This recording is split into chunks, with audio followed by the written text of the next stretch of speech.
Hello friends, स्वागत करता हूं आप सभी का अपना ही YouTube channel Bihar board 10th में। मेरे बच्चे, आज मैं क्लास 9th का फाइनल एग्जाम यानी एनुअल एग्जामिनेशन 2025 का 100% ओरिजिनल क्वेश्चन पेपर लेके आ गया हूं। जितने भी student Bihar board class 9th का फाइनल एग्जाम 24 मार्च को साइंस का देने वाले हैं, तो उन सारे स्टूडेंट के लिए क्लास काफ़ी इंपॉर्टेंट है। फिर बच्चा, मेरे यूट्यूब चैनल में नया हो तो चैनल को सब्सक्राइब कर लीजिए और बेल आइकन के घंटे ऑल प्रेस कीजिए। वीडियो को लाइक शेयर कमेंट जरूर कीजिए। फिर बच्चा, मेरे व्हाट्सएप ग्रुप सेट नहीं हुए हैं तो मेरा व्हाट्सएप नंबर है 9262838329 पर अपना नाम लिखकर मैसेज कीजिए। आप सारे बच्चों को व्हाट्सएप ग्रुप में ऐड कर लेंगे और ये वाला पीडीएफ भी आपको व्हाट्सएप ग्रुप में मिल जाएगा। अब सारे बच्चे यहाँ पे देख सकते हैं कि क्लास 9th एनुअल एग्जामिनेशन 2025 का पेपर है। और मेरे बच्चे, आपका विषय जो है ना, आपका साइंस का विषय, आपका विषय कोड 112 रहने वाला है। मेरे बच्चे, आप सारे बच्चों को 2 घंटा 45 मिनट का समय दिया जाएगा। आपका 80 नंबर का एग्जाम होने वाला है। परीक्षार्थियों को यहाँ पे निर्देश दिया गया, आप लोग निर्देश को पढ़ लीजिए फटाफट से। फिर बच्चे, पहले मैं आप सारे बच्चों को ना ऑब्जेक्टिव का आंसर की बताऊंगा, फिर इसी वीडियो में जो है सब्जेक्टिव का भी आंसर की बताऊंगा। तो आप लोग फटाफट से पहले देख लीजिए सेक्शन ए का वीडियो यानी खंड ओ का। तो आपका पहला नंबर क्वेश्चन क्या है? द्रव्यमान और वेग के गुणनफल को कहते हैं। तो फिर बच्चे, इस क्वेश्चन का जो राइट आंसर आपका हो जाएगा, तो ऑप्शन नंबर ए बिल्कुल सही आंसर आपका संवेग हो जाएगा। दूसरा नंबर क्वेश्चन क्या, आपका कार्य करने की दर को कहते हैं। तो इस क्वेश्चन का राइट आंसर आपका ऑप्शन नंबर बी हो जाएगा, तो शक्ति हो जाएगा। फिर बच्चे, आपका तीसरा नंबर क्वेश्चन क्या, आवृत्ति का ऐसा ही मात्रक है। तो इस क्वेश्चन का राइट आंसर आपका हो जाएगा तीसरा का बिल्कुल करेक्ट आंसर आपका ऑप्शन नंबर बी हज हो जाएगा। चौथा नंबर क्वेश्चन क्या, आपका पृथ्वी के गुरुत्व त्वरण का मान है। तो फिर बच्चे, इस क्वेश्चन का राइट आंसर आपका ऑप्शन नंबर बी 9.8 मीटर पर सेकेंड स्क्वायर हो जाएगा। चलिए, 5 नंबर क्वेश्चन के बारे में चलो फटाफट से देख लीजिए। 5 नंबर जो क्वेश्चन आपका है, प्रत्येक क्रिया के समान एवं विपरीत प्रतिक्रिया होती है। यह गति का कौन-सा नियम है? तो 5 का बिल्कुल राइट आंसर आपका हो जाएगा, ऑप्शन नंबर सी हो जाएगा आपका, तो तृतीय हो जाएगा। चौथा नंबर क्वेश्चन है प्यारे बच्चे आपका, फटाफट से आप लोग देख लीजिए क्या है। छठा नंबर जो क्वेश्चन आपका है, तो चंद्रमा की सतह पर किसी वस्तु का भार पृथ्वी की सतह पर उसके भार का कितना गुना होता है? तो प्यारे बच्चे, इस क्वेश्चन का राइट आंसर आपका ऑप्शन नंबर डी हो जाएगा, तो 1/6 बिल्कुल सही आंसर हो जाएगा। 7 नंबर क्वेश्चन है प्यारे बच्चे आपका। चलिए, दाब का ऐसा ही मात्रक है। तो मेरे बच्चे, इस क्वेश्चन का जो राइट आंसर आपका हो जाएगा, तो ऑप्शन नंबर क्या हो जाएगा, तो बी नंबर बिल्कुल करेक्ट आंसर आपका न्यूटन बटे मीटर स्क्वायर हो जाएगा। 8 नंबर क्वेश्चन है मेरे बच्चे आपका, निम्न में से कौन सही नहीं है? तो ऑप्शन नंबर डी जो है आपका B square plus C square बराबर 2ac बिल्कुल सही आंसर हो जाएगा। उसके बाद देख लीजिए आप लोग, 9 नंबर क्वेश्चन क्या है, किसी वस्तु में जड़त्व का गुण पाया जाता है। तो मेरे बच्चे, इस क्वेश्चन का जो राइट आंसर आपका हो जाएगा, 9 का बिल्कुल सही आंसर आपका ऑप्शन नंबर बी हो जाएगा, तो द्रव्यमान के कारण हो जाएगा। 10 नंबर क्वेश्चन क्या, आपका ऋणात्मक त्वरण को कहते हैं। तो मेरे बच्चे, इस क्वेश्चन का जो राइट आंसर आपका हो जाएगा 10 नंबर, तो बिल्कुल right answer option number B हो जाएगा। मेरे बच्चे, अब सारा बच्चे मेरे यूट्यूब चैनल में नए हो तो चैनल को सब्सक्राइब कर लीजिए और बेल आइकन या घंटे ऑल प्रेस कीजिए। वीडियो को लाइक शेयर कमेंट जरूर कीजिए। 11 नंबर क्वेश्चन क्या, आपका रॉकेट का प्रणोद किस सिद्धांत पर आधारित है? तो 11 का बिल्कुल सही आंसर आपका हो जाएगा, ऑप्शन नंबर ए जो आपका सर्वे संरक्षण का सिद्धांत हो जाएगा। 12 नंबर क्वेश्चन क्या, आपका गतिज ऊर्जा का व्यंजक है। तो 12 का बिल्कुल राइट आंसर आपका ऑप्शन नंबर बी हो जाएगा, 1/2 mv स्क्वायर हो जाएगा। 13 नंबर क्वेश्चन है मेरे बच्चे आपका। चलिए, क्या है, यदि किसी पिंड का विस्थापन शून्य है तो बल के कारण उस पिंड के द्वारा किया गया कार्य क्या होगा? तो प्यारे बच्चे, इस क्वेश्चन का राइट आंसर आपका हो जाएगा, ऑप्शन नंबर ए 0 जूल बिल्कुल सही आंसर हो जाएगा। 12 नंबर क्वेश्चन, 14 नंबर क्वेश्चन क्या आपका प्यारे बच्चे? चलिए, किसी तरल में किसी वस्तु को डुबाने पर तरल वस्तु द्वारा वस्तु पर ऊपर की ओर लगने वाला बल कहलाता है। तो प्यारे बच्चे, इस क्वेश्चन का राइट आंसर आपका हो जाएगा, ऑप्शन नंबर बी हो जाएगा, तो आपका क्या हो जाएगा, तो उत्प्लावन बल हो जाएगा। चलिए, उसके बाद देख लीजिए फटाफट से, तो क्या है 15 नंबर जो क्वेश्चन है प्यारे बच्चे आपका, किसी वस्तु का वेग दुगुना कर दिया जाए तो उसकी गतिज ऊर्जा कितनी हो जाएगी? तो प्यारे बच्चे, 15 का बिल्कुल सही आंसर आपका हो जाएगा, ऑप्शन नंबर सी, तो आपका चौगुना हो जाएगा। 16 नंबर क्वेश्चन क्या, आपका 20 हर्ट्ज से कम आवृत्ति वाले ध्वनि तरंग को कहते हैं। तो प्यारे बच्चे, 16 का बिल्कुल राइट आंसर आपका ऑप्शन नंबर बी हो जाएगा, आपका असरवेग कहते हैं। उसके बाद देख लीजिए आप लोग, 17 नंबर क्वेश्चन क्या है, तो कोणीय वेग का मात्रक है। तो प्यारे बच्चे, इस क्वेश्चन का राइट आंसर आपका हो जाएगा 17 का ऑप्शन नंबर बी हो जाएगा आपका, तो रेडियस पर सेकेंड हो जाएगा।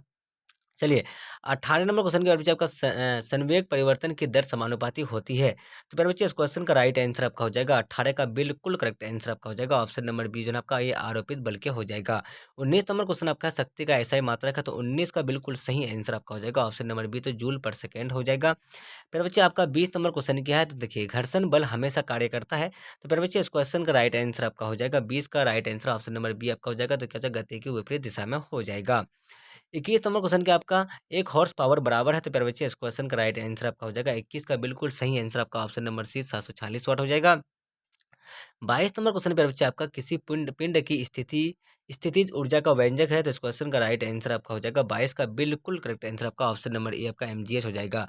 उसके बाद देख लीजिए आपका 23 नंबर क्वेश्चन का 1 kWh बराबर है। तो प्यारे बच्चे, इस क्वेश्चन का राइट आंसर क्या हो जाएगा आपका, 23 का बिल्कुल सही answer option number D 3/6 × 10⁻⁶ joule हो जाएगा। चलिए 24 नंबर जो क्वेश्चन आपका है मेरे बच्चे, आवेग का ऐसा ही मात्रक है, तो इस क्वेश्चन का राइट आंसर आपका हो जाएगा 24 का बिल्कुल right answer option number D आपका ऑप्शन नंबर क्या हो जाएगा बच्चे 24 का, तो बिल्कुल सही आंसर हो जाएगा आपका ना, तो बी नंबर आपका जो है न्यूटन सेकंड हो जाएगा। उसके बाद देखिए 25 नंबर क्वेश्चन क्या स्पीडोमीटर मापता है, तो 25 का बिल्कुल सही आंसर आपका ऑप्शन नंबर बी चाल हो जाएगा। उसके बाद देख लीजिए आप लोग 26 नंबर क्वेश्चन के बारे में बच्चे, गैस के कार्यों के बीच आकर्षण बल होता है, तो इसका जो राइट आंसर आपका हो जाएगा 26 का, तो बिल्कुल सही आंसर आपका ऑप्शन नंबर बी नगण्य हो जाएगा। फिर बच्चा आपका 27 नंबर क्वेश्चन क्या है, तो गर्म करने पर गैस का आयतन क्या होगा, तो इसका जो राइट आंसर आपका हो जाएगा 27 का, तो ऑप्शन नंबर ए जो है आपका बढ़ता है हो जाएगा। 28 नंबर क्वेश्चन क्या आपका प्रोटॉन निम्नलिखित में किस प्रकार का कण है, तो 28 का बिल्कुल राइट आंसर आपका ऑप्शन नंबर डी हो जाएगा, बी हो जाएगा आपका धनावेशित हो जाएगा। चलिए उसके बाद देख लीजिए आप लोग सोडियम का इलेक्ट्रॉनिक विन्यास है, तो फिर बच्चे इसका राइट आंसर आपका हो जाएगा ऑप्शन नंबर डी आपका 281 हो जाएगा। 30 नंबर क्वेश्चन के निम्नलिखित में कौन तत्व है, तो फिर बच्चे 30 का बिल्कुल सही आंसर आपका ऑप्शन नंबर सी आपका आर्सेनिक हो जाएगा। 31 नंबर क्वेश्चन देख लीजिए चलो फटाफट से, तो निम्नलिखित में कौन धातु है, तो मेरे बच्चे इस क्वेश्चन का जो राइट आंसर आपका हो जाएगा 31 का, तो बिल्कुल सही आंसर आपका ऑप्शन नंबर सी आपका आयरन हो जाएगा। 32 नंबर क्वेश्चन है मेरे बच्चे आपका, निम्नलिखित में कौन मिश्रण है, तो मेरे बच्चे इस क्वेश्चन का राइट आंसर आपका हो जाएगा 32 का, बिल्कुल करेक्ट आंसर आपका ऑप्शन नंबर ए बारूद हो जाएगा। 33 नंबर क्वेश्चन देख लीजिए, निम्नलिखित में कौन क्षैतिज परिवर्तन है, तो 33 का बिल्कुल राइट आंसर आपका ऑप्शन नंबर बी जल का जमना हो जाएगा। फिर बच्चे आपका 34 नंबर क्वेश्चन क्या, निम्नलिखित में कौन तिंडल प्रभाव को प्रदर्शित करता है, तो इसका जो राइट आंसर आपका हो जाएगा 34 का, तो इस क्वेश्चन का आंसर आप लोग कमेंट कर देना है। 35 नंबर देख लीजिए सोडियम फॉस्फेट का अनुसूत्र है, तो मेरे बच्चे 35 का बिल्कुल सही आंसर आपका ऑप्शन नंबर सी Na3PO4 हो जाएगा। चलिए 36 नंबर क्वेश्चन क्या आपका एवोगाड्रो स्थिरांक का मान होता है, तो मेरे बच्चे 36 का बिल्कुल सही आंसर आपका ऑप्शन नंबर डी हो जाएगा। उसके बाद देख लीजिए मेरे बच्चे आपका नेक्स्ट क्वेश्चन क्या है आपका, चलिए उसके बाद 37 नंबर क्वेश्चन क्या आपका अमोनिया में नाइट्रोजन की संयोजकता है, तो मेरे बच्चे इस क्वेश्चन का जो राइट आंसर आपका हो जाएगा 37 का, तो बिल्कुल सही आंसर आपका ऑप्शन नंबर सी 3 हो जाएगा। 38 नंबर क्वेश्चन क्या आपका बेंजीन का सरलतम सूत्र है, तो मेरे बच्चे इसका जो राइट आंसर आपका हो जाएगा, तो ऑप्शन नंबर ए बिल्कुल करेक्ट आंसर आपका हो जाएगा। 39 नंबर क्वेश्चन क्या आपका, चलिए निम्नलिखित में कौन मृदा प्रदूषक नहीं है, तो मेरे बच्चे इस क्वेश्चन का जो राइट आंसर आपका हो जाएगा 39 का, तो बिल्कुल सही आंसर जो हो जाएगा आपका, तो ऑप्शन नंबर सी जो है आपका ये बिल्कुल करेक्ट आंसर हो जाएगा। 40 नंबर क्वेश्चन पे बच्चे निम्नलिखित में से कौन हरित गैस नहीं है, तो 40 का बिल्कुल राइट आंसर आपका ऑप्शन नंबर ए हो जाएगा आपका, तो CO2 हो जाएगा। चलिए 41 नंबर देख लीजिए आप लोग, वायु प्रदूषक के रूप में निम्नलिखित में से कौन वाहन द्वारा उत्सर्जित नहीं होते हैं, तो मेरे बच्चे इस क्वेश्चन का राइट आंसर आपका हो जाएगा 41 का, तो बिल्कुल सही आंसर आपका क्या हो जाएगा मेरे बच्चे, तो इस क्वेश्चन का correct answer option number C हो जाएगा आपका, तो क्या हो जाएगा द फ्लाई एस हो जाएगा। मेरे बच्चों मैं आप सारे बच्चों को जो है सेक्शन ए का ऑब्जेक्टिव क्वेश्चन का 1 से लेकर 41 तक का आंसर भी बता दिया हूँ। मेरे बच्चों मैं आप सारे बच्चों को इसी वीडियो में जो है सब्जेक्टिव का भी आंसर की बता दूंगा, तो आप लोग फटाफट से मेरे चैनल पर नए हो तो चैनल को सब्सक्राइब कर लीजिए और बेल आइकन या घंटे ऑल प्रेस कीजिए, वीडियो को लाइक शेयर कमेंट जरूर कीजिए। मेरे बच्चे आप लोग फटाफट से देख लीजिए सेक्शन बी का जो आपका क्वेश्चन पेपर यहाँ पे है, आपका बहुत ही सस्ता क्वेश्चन है पहले, तो देख लीजिए क्या है आपका, तो आधारी राशि क्या है, उसके बाद देखो विस्थापन क्या है, न्यूटन के गति के तृतीय नियम को लिखें। चौथा नंबर देख लीजिए शक्ति क्या है, उसके बाद देखिए आपका प्रतिध्वनि क्या है, उत्प्लावकता से आप क्या समझते हैं, एक समान त्वरण क्या है। प्यारे बच्चे 6 8 नंबर जो क्वेश्चन है, ध्वनि की तीव्रता और प्रबलता में क्या अंतर है। उसके बाद देखिए आपका दीर्घ उत्तरीय प्रश्न आपका है, समतल सतह से ध्वनि के परावर्तन को दिखाने के लिए एक प्रयोग का वर्णन करें। कार्य की परिभाषा लिखें, धनात्मक कार्य, ऋणात्मक कार्य और शून्य कार्य की साधारण व्याख्या करें। उसके बाद देख लीजिए आप लोग क्या है यहाँ पे, तो तत्व और यौगिक में कोई दो अंतर लिखें। ध्रुवपातन क्या है, दो उदाहरण दें। परमाणु क्या है, उसके बाद अमोनिया क्लोराइड के उपस्थिति तत्वों के नाम लिखें। आयन क्या है, उसके बाद देख लीजिए आप लोग, तो यहाँ पे क्या है, तो समस्थानिक क्या है, उसके बाद जल जीवन के लिए अनिवार्य है, इस कथन की व्याख्या करें। मृदा प्रदूषक की परिभाषा लिखें। उसके बाद देख लीजिए आप लोग दीर्घ सवर है, दीर्घ उत्तर प्रश्न आपका यहाँ पे है, तो समांग और विषमांग मिश्रण से आप क्या समझते हैं, प्रत्येक का एक एक उदाहरण दें। उसके बाद देखिए हरित गृह प्रभाव पर एक संक्षिप्त निबंध लिखें। उसके बाद जीव विज्ञान का देख लीजिए मेरे बच्चे आपका फटाफट से, तो क्या है आपका, तो कोशिका के जीवन के संरचनात्मक एवं क्रियात्मक इकाई को क्या कहा जाता है, जीन क्या है। उसके बाद देख लीजिए लोग फटाफट से मेरे बच्चे यहाँ पे, तो देखिए पादप कोशिका और जंतु कोशिका में दो मुख्य अंतर क्या है। उसके बाद देखिए पौधे में दृढ़ उत्तक का क्या महत्व है। उसके बाद देखिए जीवों का वर्गीकरण क्यों जरूरी है। उसके बाद देखिए आपका थैलोफाइटा के दो मुख्य लक्षण को लिखें।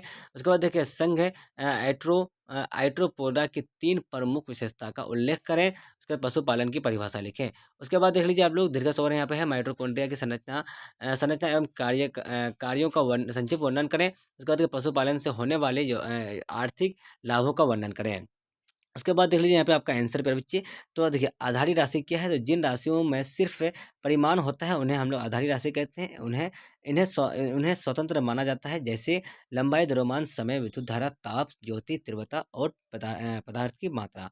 उसके बाद देखो विस्थापन क्या है? तो किसी वस्तु की प्रारंभिक स्थिति से अंतिम स्थिति के बीच की न्यूनतम दूरी को हम लोग विस्थापन कहते हैं। यह एक सदिश राशि है जिसका मतलब है कि इसमें दिशा और परिमाण दोनों होते हैं। विस्थापन को एक तीर के रूप में दर्शाया जाता है जो प्रारंभिक स्थिति से अंतिम स्थिति की ओर इशारा करता है। तीसरा नंबर देख लीजिए, न्यूटन के गति के तृतीय नियम को लिखें। तो न्यूटन गति के तीसरे नियम के अनुसार प्रत्येक क्रिया के लिए बराबर और विपरीत प्रतिक्रिया होती है। यानी जब एक वस्तु दूसरे वस्तु पर बल लगाती है तो दूसरी वस्तु भी पहली वस्तु पर बराबर लेकिन विपरीत दिशा में बल लगाती है। न्यूटन के गति के तीसरे नियम को कभी-कभी क्रिया-प्रतिक्रिया नियम भी कहा जाता है। उसके बाद देखिए प्रतिध्वनि क्या है? तो किसी विस्तृत अवरोध से किसी ध्वनि के परावर्तित होकर उसके पुनः सुने जाने की घटना को प्रतिध्वनि कहते हैं।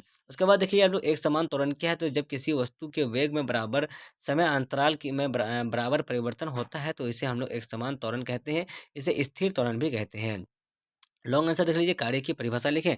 तो धनात्मक कार्य, ऋणात्मक कार्य और शून्य कार्य की साधारण व्याख्या करें। तो धनात्मक कार्य जब जब बल और विस्थापन एक ही दिशा में हो तो किसी वस्तु पर किया गया कार्य धनात्मक कार्य कहलाता है। उदाहरण, जब कोई वस्तु क्षैतिज सतह पर चलती है तो बल और विस्थापन एक ही दिशा में कार्य करता है। ऋणात्मक कार्य जब बल और विस्थापन विपरीत दिशा में हो तो किया गया कार्य ऋणात्मक कार्य कहलाता है। उसके बाद देखिए हम लोग तत्व और यौगिक में कोई दो अंतर लिखें। तत्व और यौगिक में अंतर निम्न है। तत्व एक ही तरह के परमाणुओं से बने होते हैं जबकि यौगिक दो या दो से अधिक तरह के परमाणु से बने होते हैं। तत्वों को उनके गुणों के आधार पर बांटा जाता है जबकि यौगिकों को उनके बंधन के आधार पर बांटा जाता है। तत्वों की पहचान उनके परमाणु के क्रमांक से होती है जबकि यौगिकों की पहचान उनके रासायनिक सूत्र से होती है। उसके बाद देखिए आपका ऊर्ध्वापातन क्या है? दो उदाहरण दें। तो ऐसे पदार्थ जो ऊर्ध्वापातन की प्रक्रिया से गुजरते हैं उन्हें हम लोग ऊर्ध्वापातन कहते हैं। उदाहरण के लिए कपूर, नेफ्थलीन बॉल्स। उसके बाद देखिए अमोनिया क्लोराइड, आयोडीन, सूखी बर्फ आदि। परमाणु क्या है? परमाणु क्रमांक 13 वाला तत्व एल्यूमिनियम है। यह एक नरम चांदी सफ़ेद गैर चुंबकीय और नमनीय धातु है। ये ऑक्सीजन और सिलिकॉन के बाद तीसरा सबसे ज़्यादा पाया जाने वाला तत्व है। पृथ्वी की बाहरी पतल में भी यह सबसे ज़्यादा पाया जाने वाली धातु है। बॉक्साइट अयस्क एल्यूमीनियम का मुख्य स्रोत है। 14 नंबर देख लीजिए, अमोनिया क्लोराइड में उपस्थित तत्वों के नाम लिखें। तो अमोनिया क्लोराइड में उपस्थित दो तत्वों का नाम है अमोनिया और क्लोराइड। अमोनिया और क्लोराइड आयनों से बना है। अमोनिया क्लोराइड एक रंगहीन रासायनिक यौगिक है। उसके बाद देखिए आयन क्या है? तो आयन वे आवेशित कण होते हैं जिन पर धन या ऋण आवेश होता है। आयन आयन परमाणु या परमाणुओं के समूह से बने होते हैं। आयन दो तरह के होते हैं, धनायन, ऋणायन। उसके बाद देखिए लॉन्ग आंसर टाइप क्वेश्चन क्या है? हरित ग्रह प्रभाव पर एक संक्षिप्त निबंध लिखें। तो हरित ग्रह प्रभाव यह एक प्रक्रिया है जिसके फलस्वरूप पृथ्वी के चारों ओर का वायुमंडल सूर्य से आने वाली ऊष्मा को अवशोषित करता है जबकि यहाँ से ऊष्मा को बाहर जाने नहीं देता है। इसे हरित ग्रह प्रभाव कहते हैं क्योंकि क्योंकि पृथ्वी के चारों ओर का वातावरण हरित ग्रह के तरीके से एक कांच या प्लास्टिक की छत का कार्य करता है। उसके बाद देखिए जीन क्या है? तो डीएनए का वह भाग होता है जिसमें किसी खास तरह के प्रोटीन के बनने का निर्देश होता है। जीनों में मौजूद जानकारी एक पीढ़ी से दूसरी पीढ़ी तक पहुँचती है। जिनों के कारण ही किसी बच्चे के बाल उसकी माँ की तरह सुनहरे होते हैं या उसके भाई-बहन के बाल उसके पिता की तरह भूरे होते हैं। उसके बाद देखिए आपका 24 नंबर क्वेश्चन, पौधों में दृढ़ ऊतक का क्या महत्व है? तो पौधों में दृढ़ ऊतक का महत्व है, यह पौधों को यांत्रिक शक्ति देता है, यह पौधों को कठोर और मजबूत बनाता है, यह पौधों को सामर्थ्य और लचीलापन देता है, यह पौधों के बाहरी परतों को रक्षात्मक ऊतक में के रूप में काम करता है। ये पौधों के आंतरिक भागों की रक्षा करता है। ये लंबी पत्तियां को स्थिरता देता है। उसके बाद देखिए जीवों का वर्गीकरण क्यों जरूरी है? तो जीवों का वर्गीकरण करना जरूरी है क्योंकि इससे जीवों का अध्ययन में आसानी होती है। वर्गीकरण से जीवों के बीच के संबंधों का पता चलता है कि पृथ्वी पर मौजूद जीवों की विविधता को समझने के लिए वर्गीकरण जरूरी है। उसके बाद देख लीजिए पशुपालन की परिभाषा लिखें। तो पशुपालन कृषि वह शाखा है जो मांस, रेशे, दूध या अन्य उत्पादों के लिए जाने वाले पशुओं से संबंधित है। इसमें दैनिक देखभाल, प्रबंधन, उत्पादन, पोषण, चयनात्मक प्रजनन और पशुधन पालन शामिल है। उसके बाद देख लीजिए आप लोग पशुपालन से होने वाले आर्थिक लाभों का वर्णन करें। तो दूध उत्पादन, पशुपालन से सबसे ज़्यादा फायदा दूध उत्पादन से होता है। भारत दुनिया का सबसे बड़ा दूध उत्पादक देश है। मांस उत्पादन में भेड़, बकरी जैसे मांसाहारी पशुओं की मांग ज़्यादा रहती है। पशु विज्ञान, उसके बाद देखिए क्या, तो पशु विज्ञान के अध्ययन से मांस, पशु विज्ञान के अध्ययन से मांस के लिए ज़्यादा पुष्ट और तेजी से बढ़ने वाली नस्ल के पशु पाए जा सकते हैं। अंडा उत्पादन, मुर्गियों के अंडे की खपत बढ़ती जा रही है।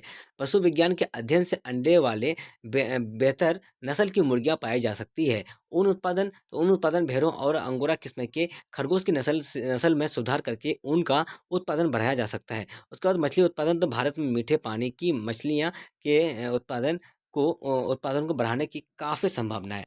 तो मेरे बच्चों, मैं आप सारे बच्चों को इस वीडियो में क्लास 9 का जो साइंस का 100% ओरिजिनल क्वेश्चन पेपर का आंसर की बता दिया हूँ, ऑब्जर्व और सब्जेक्टिव का। तो आप सारे बच्चे मेरे यूट्यूब चैनल में नए हो तो चैनल को सब्सक्राइब कर लीजिए और बेल आइकन या घंटी ऑल प्रेस कीजिए, वीडियो को लाइक शेयर कमेंट जरूर कीजिए। अब सारे बच्चे मेरे व्हाट्सएप ग्रुप से नहीं हुए हैं तो मेरा व्हाट्सएप नंबर है 9262838329 पर अपना नाम लिखकर मैसेज कीजिए। आप सारे बच्चों को व्हाट्सएप ग्रुप में ऐड कर लेंगे और ये वाला पीडीएफ आपको व्हाट्सएप ग्रुप में मिल जाएगा।